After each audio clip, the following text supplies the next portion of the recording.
What if the most prolific serial killer in American history wasn't a criminal mastermind?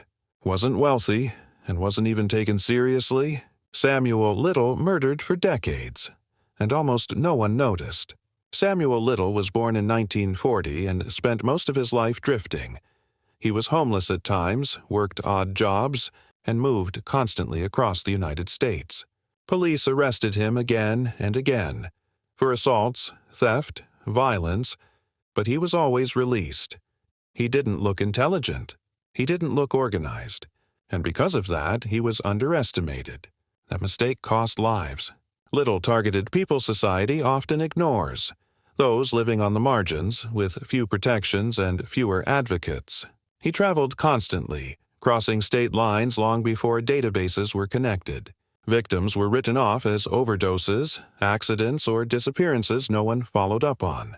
There was no pattern investigators could see at the time, no signature that stood out, just death, scattered across decades and states. What made Samuel Little so dangerous wasn't sophistication. It was invisibility. He blended into places people didn't want to look. Victims didn't trigger alarms. Cases weren't connected.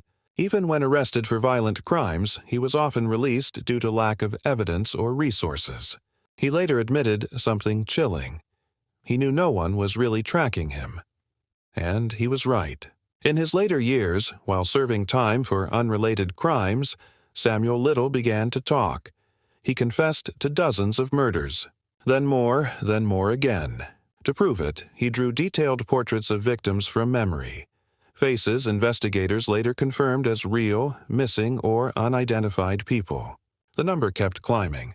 Authorities now believe Samuel Little murdered over 90 people, making him the most prolific known serial killer in U.S. history. Samuel Little wasn't a genius. He wasn't hiding in shadows. He was ignored. And that's the most disturbing part of his story.